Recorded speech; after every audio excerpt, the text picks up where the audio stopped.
Guys এ হচ্ছে প্রবাস জীবন। আমরা আছি প্রবাসে।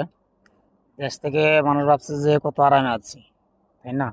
দেখুন আজকে রোদ হচ্ছে। রোদটা যদি আপনাদেরকে দেখাই, এই মুহূর্তে সত্যিও এই অবস্থা দেখুন, এই যে গেঞ্জি বিদেশ শেষ, এই যে ঘাম পড়ছে, কত যে গরম।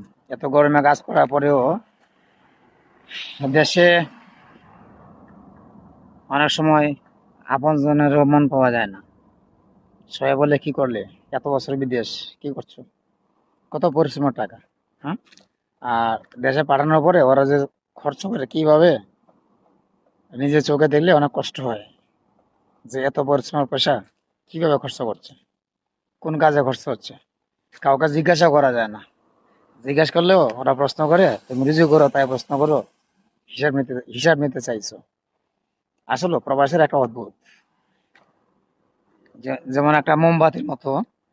মোমবাতি জ্বলছে তো জ্বলছে, পুরো ঘরকে আলো দিচ্ছে, কোন এক সময় মোমবাতি নিভে যাচ্ছে। সেম প্রবাসের এরকমই, পরিশ্রম করছে, টাকা দিচ্ছে, ফ্যামিলিকে সুখে শান্তি রাখতে চেষ্টা করছে। হঠাৎ করে একদিন সেই প্রবাসী মরে যাচ্ছে, বুড়া হয়ে যাচ্ছে। বুড়া হয়ে শেষ বয়সে দেশে আসলো, কেউ কাছে আর দাম থাকবে না। বাচ্চাদের কাছেও না, মা বাবার কাছেও না, ফ্যামিলির কাছেও না, কেউ কাছে আর দাম থাকে না। এ হচ্ছে আমাদের প্রবাসীদের কষ্ট। এই কথাটা কেউ বুঝতে চাচ্ছে না। মহান রবের কাছে দোয়া করি সকল প্রবাসীকে মহান রব্বুল আলামিন সুস্থ রাখুক,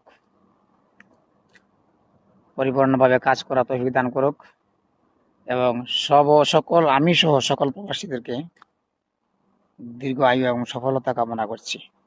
তো গাইজ, যদি ভিডিওটা ভালো লাগে অবশ্যই শেয়ার করে দিবেন এবং ফলো করে রাখবেন। আমার প্রতিটা ভিডিও প্রাকৃতিক এবং অরিজিনাল থাকে। প্রাকৃতিক দৃশ্য এবং অরিজিনাল দৃশ্যগুলো দেখার জন্য অবশ্যই আমাকে ফলো করে রাখবেন। ভালো থাকেন।